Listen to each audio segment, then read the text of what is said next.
Hello, what's up guys? Back with me again, Ken. Back to my channel. In today's video is about a going second mermail that I improved from my last deck profile. So I did some research and development for this going second deck, and having this week I tested in the EDO Pro, in some live duo with my colleague from friends around the neighborhood. So I get this build, which for me is one of the best way to go second. This is not the best, there's always a room for improvement. So without further ado, let me share what my breakdown for this going second deck. Alright, here's my field center, the lucky charm, the kawaii girl. Alright, firstly we start with the mermaid lineup. So I'm just playing 2 megalo, 3 tears and 1 abyss gun. This is the minimal requirement or the lowest mermaid count that you can play in the going second. Yeah, some people might play 1 megalo, but you must understand that is for the combo variant, which you don't want to draw the megalo other than searching it. But in this deck, if you draw megalo, you're hoping you draw it with the infantry or the marksman and dragoon just to turbo out your way out from your opponent board. Okay, next for the Atlantean, okay, 3 prince, no question, 3 dragoon, no question, and 2 infantry and 1 marksman. In my deck profile, I didn't play marksman, and I'm missing it. So during the testing period, I cut one of my infantry. So there's a rule for my marksman, and believe it or not, it's hella clutch, man. You need to try without the marksman, and with the marksman you'll see the difference, because when you're going second, your opponent probably have the set solemn judgment. Okay, so they probably waiting you to use the most threatening effect before they activate the judgment. What if you already send the marksman and forcing the activation of the solemn judgment, but they cannot change to it except the solemn strike, which negate monster effect, but solemn judgment doesn't, and that's where the marksman came into play. Also, it baits the, what's that kind of called by the grief. Yeah, so I guess marksman at 1 and infantry at 2 is the best ratio compared to not playing the marksman at all. So I learned my lesson, and yeah, playing at 1 still is good. Next, 3 deep sea diva, your best starter. I didn't play other deep sea card because I just want to turbo out prince and go from there. And there's another combo you can do with diva, I'll show you later as the profile getting further. And the one lapis dragon, while lapis, let's say your opponent making you go first, you can just normal summon the prince, send the dragoon, add the infantry, dragoon will add the lapis, special summon it, and just link away for your body. Alright, and then I only played 2 kaiju. It outs for the dragoon, it outs for the unbreakable monster which unaffected, like Red Raptor, Ultimate Falcon, yeah, Asterio.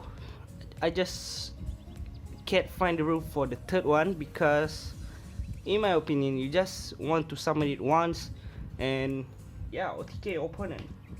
Next, the hand trap lineup: 2 Ash, 3 Maxi, and 1 Nibiru. Okay, for you guys in the TCG, you can make this as 3 Ash and 3 Nibiru. I'm not a fan of 3 Nibiru, but as the format progress, the hardest matchup currently in the TCG for me is the Numeron, which in that matchup, Ash is only good to hit the spell card, which they get to draw 4 cards. That's that's insane, man.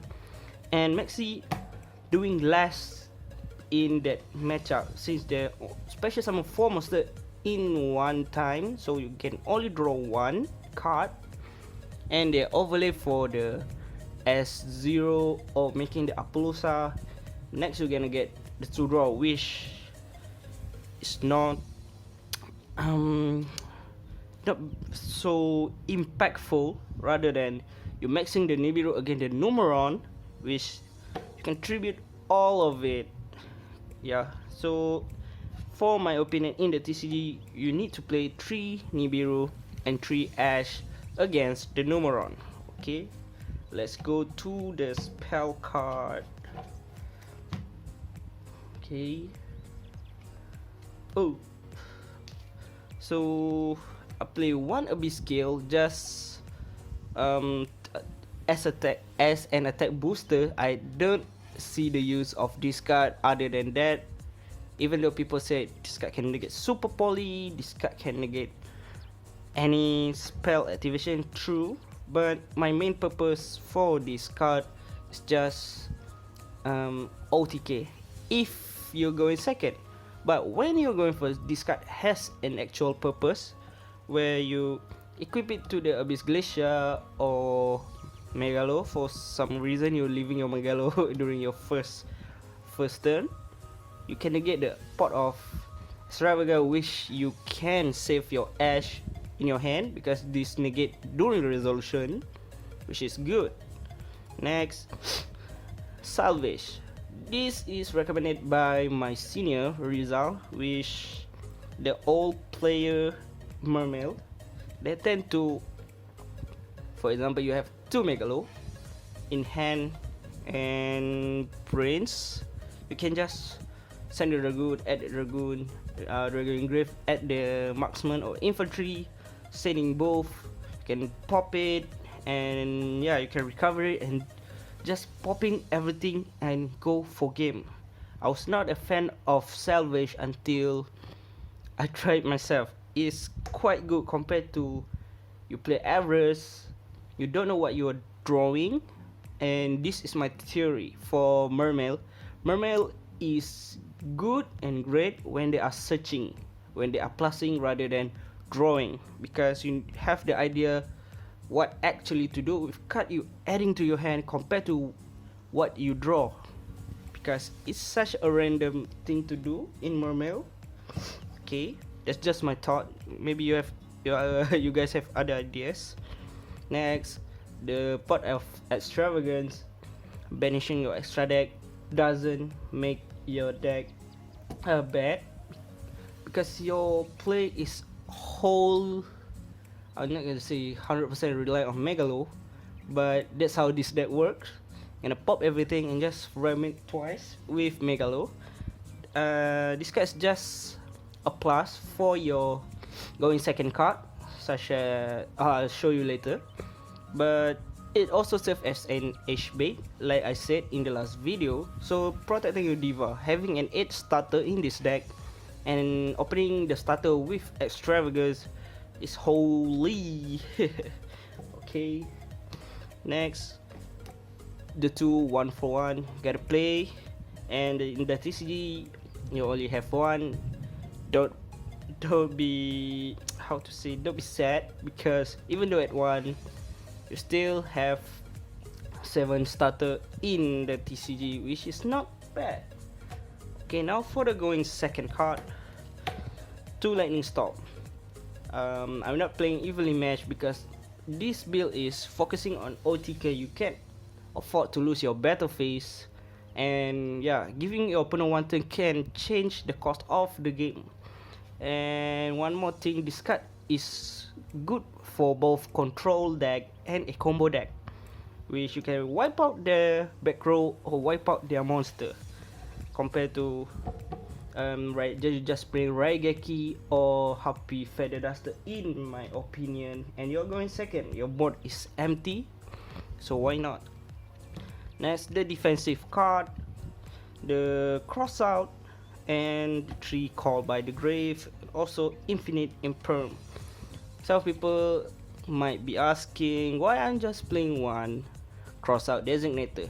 The purpose of cross out designator for me is just to negate the infinite impermanence if I have to, and I don't care about Maxi honestly in this deck, because I'm not gonna Maxi and Nibiru, because I'm not gonna spend too much, just gonna get onto my Megalo and just hit hard as I can.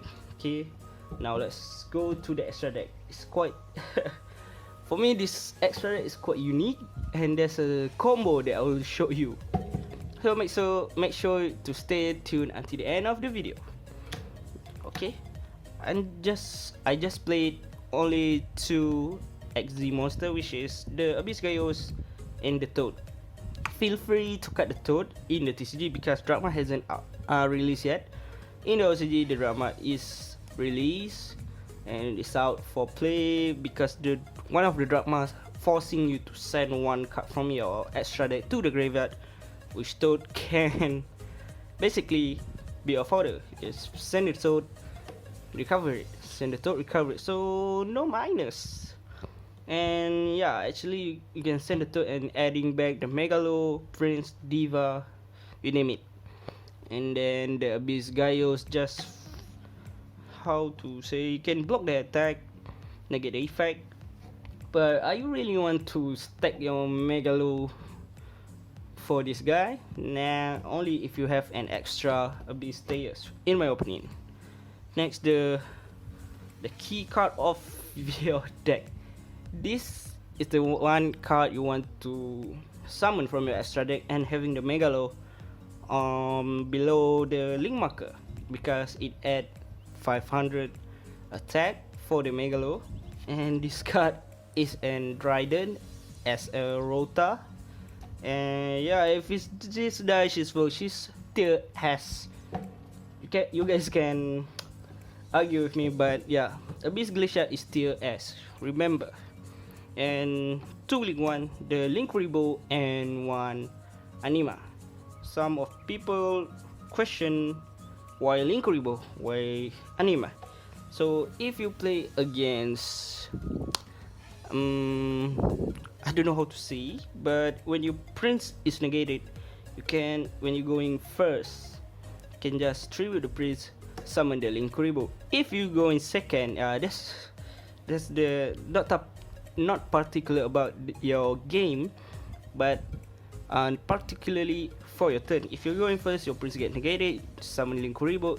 If you're going second, your Prince gets negated, make Anima. Oh, there's another cool interaction with Anima, so you just gonna put it right here. I'll show you later. And then Area, she is a hell crime. Probably I'm thinking to bump this cat to 3 or at 2, cutting the Mr. Boy, because Mr. Boy purpose is just for the OTK boosting the Megalo, just like that. So here's I'll show you later the combo. Next, the 2 link that used for the area combo, 1 for Unicorn and 1 the access code Talker. Alright, let me show you. So if the Prince gets negated, like I tell you, you can make the animal. So what if your opponent doesn't have a hand trap and they combo like hell? For your information, your opponent must have a Hulky Fibrax in the graveyard. So let me get the Prince and the Diva. Okay, so the Diva. Okay, here you normal summon the Diva. Diva effect special summon the Prince. Prince link away into Anima. Anima take 1 of their monster. So your opponent, you are dealing with 1 of your opponent monster. Then link away into Area. Area will take the Hulky Fibrax and link away for the access code Talker. Now you have a 4300 meter, a 2 pop. Anima already deal with 1 threat, so So from these 2 cards, you are dealing with 3 cards and a big beater for your turn. So I think that is insane for going second deck to have that type of play. Now let's proceed to the extra deck. Let me finish it. Board wipe, but it's kind of hard to make a level 8 synchro, but if you manage to pull it off, your opponent is what the freak. Yeah, this guy can destroy all attack position or special summon monster. Forgive me, I forget, but it can attack all attack position monster, and also if it better defense position, it inflict pierce, which is good for a TK. Now the Super Bowl target, nothing to say, because you always gonna banish it. And then which I think that's all for the core. Now there's a card that I would like to share, which is if you're going first, your opponent forcing you to go first, this is the card you can consider, because some people said to me, Anand is so good where you need to play, but I'm not a fan of it because you need to have a controller. But if the cost, you need to send a 1 water monster, which is cool. You can send the Dragoon, which Dragoon can get your search, but compared to Prince, if it gets negated, you can make an Anima or Linkribo, but Undyne just gonna sit there with that level 3. Next, the Paleo is good for me because it has an interaction with the gun, because gun getting discard, special summon it, but yeah, setting it quite kinda slow, and resolving it, you need to have you need to get gun in your hand to get a full value out of it, because banishing is good, but you need to discard, which for me is a minus when you don't get a benefit from that discard. Yeah, so that's why I don't play this, but this is a card that you can consider to play, like Golden Mesh and Vanity Emptiness. Both of these is good because, how to say this, out Adamant Spater, this card out Jet Synchron Adelish, and other some kind of mixture of deck. This card shut down your opponent entirely. You have your Megalo and Abyss Glacier. Just sit with the Vanity.